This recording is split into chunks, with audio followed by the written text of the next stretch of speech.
Hello दोस्तों, स्वागत है आप सभी का। विद्यालय अध्यापकों का वेतनमान तय करने को भेजा गया प्रस्ताव। शिक्षा विभाग ने विद्यालय अध्यापकों के वेतनमान तय करने के लिए वित्त विभाग को प्रस्ताव भेजा है। प्रस्ताव में शिक्षा विभाग ने पिछले तमाम वेतनमानों के संदर्भ भी भेजे हैं। इस पूरी कवायद के जरिए विभाग ने पेशकश की है कि विद्यालय अध्यापकों का वेतनमान आकर्षक होना चाहिए। वेतनमान तय करने का प्रस्ताव शिक्षा विभाग ने मंगलवार को भेज दिया है। जानकारों के मुताबिक विद्यालय अध्यापकों का वेतनमान नियोजित शिक्षकों की तुलना में काफ़ी बेहतर होगा ताकि अच्छे शिक्षकों को आकर्षित किया जा सके। इसके अलावा विद्यालय अध्यापकों की नियुक्ति करने वाली एजेंसी के औपचारिक चयन के लिए शिक्षा विभाग ने सामान्य प्रशासन विभाग को प्रस्ताव भेजा है। शिक्षा विभाग ने एजेंसी के रूप में बिहार लोक सेवा आयोग यानी कि बीपीएससी की अनुशंसा की है। दरअसल शिक्षा विभाग ने पूरे विमर्श के बाद बिहार लोक सेवा आयोग से ही विद्यालय अध्यापकों की नियुक्ति के लिए परीक्षा कराने का निर्णय लिया है। यानी कि जब तक आप लोग सोच रहे हैं कि परीक्षा होगी नहीं होगी क्या होगा, इधर आनन फानन में सारी प्रक्रिया को अंजाम देने में शिक्षा विभाग लगा हुआ है। आप लोगों ने देखा भी होगा कि अचानक से नियमावली जारी हुई, उसी दिन रात में गजट में इसका प्रकाशन कर दिया गया और गजट में प्रकाशन के साथ ही यह एक कानून बन गया। और अब कल मंगलवार को शिक्षा विभाग ने सामान्य प्रशासन विभाग को एक प्रस्ताव भेजा है और दूसरा प्रस्ताव वित्त विभाग को भेजा है। सामान्य प्रशासन विभाग को जो प्रस्ताव भेजा गया है उसमें शिक्षा विभाग ने जो एजेंसी का नाम सुझाया है वह बीपीएससी है, यानी कि परीक्षा लेने के लिए बीपीएससी का नाम सुझाया गया है कि बीपीएससी ही एग्ज़ाम ले, शिक्षकों का और नियुक्ति करे।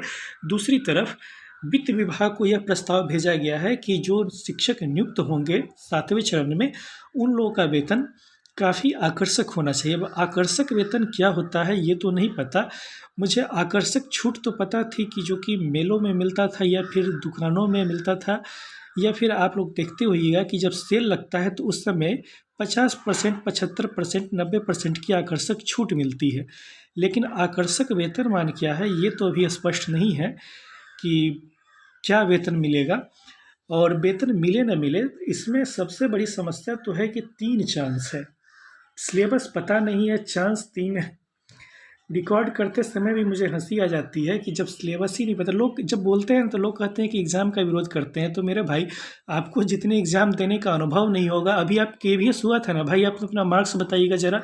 कमेंट लिखने से पहले जो हमें यह बोलते हैं कि हम एग्ज़ाम का विरोध करते हैं, कमेंट लिखने से पहले ज़रा एक बार आप अपना केवीएस का मार्क्स बताइएगा, उसके बाद कहिएगा कि हम एग्ज़ाम से डरते हैं। एग्ज़ाम वगैरह से हमें डर नहीं लगता है। एग्ज़ाम पूरे पारदर्शी तरीके से हो, और दूसरा कि कम से कम सिलेबस बताने के बाद आप 6 महीने का समय तो दीजिएगा। आप कह रहे हैं कि 3 ही चांस हम देंगे एग्ज़ाम के लिए, 3 चांस में पास किए तो ठीक है, नहीं किए तो अपना सर्टिफिकेट लेके घूमते चलिए। तो जब 3 ही चांस है और आप अचानक से एग्ज़ाम निकाल दीजिए, कहिए कि अब इसमें बैठ जाइए, तो कैसे आदमी बैठेगा? तैयारी के लिए भी तो कम से कम 6 महीने का समय मिलना चाहिए, उसके बाद एग्ज़ाम लीजिए ना, कोई दिक्कत नहीं है, आराम से एग्ज़ाम देंगे।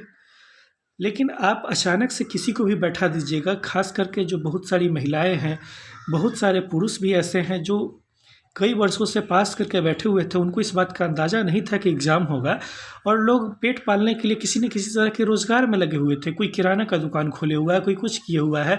ऐसा नहीं है कि प्रत्येक दिन वो किताब कॉपी लेके खोल के बैठते हैं शाम में और पढ़ने के लिए बैठते हैं। आप कंपटीशन की तैयारी में लगे हुए हैं, पटना में बैठ के आप एसएससी की तैयारी कर रहे हैं, तो आप फुदक रहे हैं, ठीक है?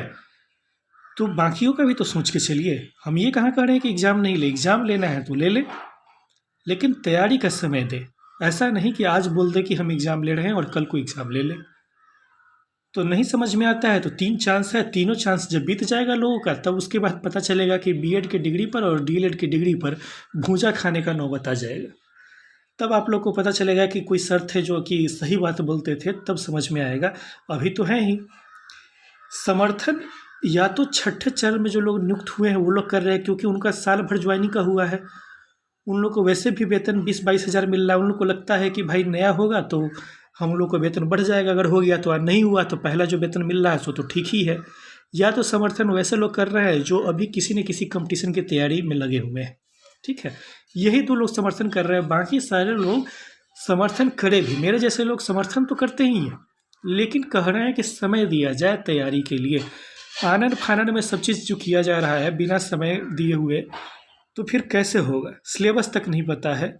कल हम देखे अलग अलग ग्रुप में जो सिलेबस चल रहा है, वो सब सिलेबस क्या है, अभी आयोग भी तय नहीं है। आप तो स्क्रीन पे देख पा रहे होंगे, आयोग भी तय नहीं है, तब तक लोगों ने अपने मन से सिलेबस भी बना लिया और ग्रुप में वायरल भी करना शुरू कर दिया। कहाँ से आप लोग बना लेते हैं? इतनी बुद्धि कहाँ से ले आते हैं? तो जैसा फिर होता है, कुछ और आगे खबर पता चलता है तो बताएंगे आप लोग को।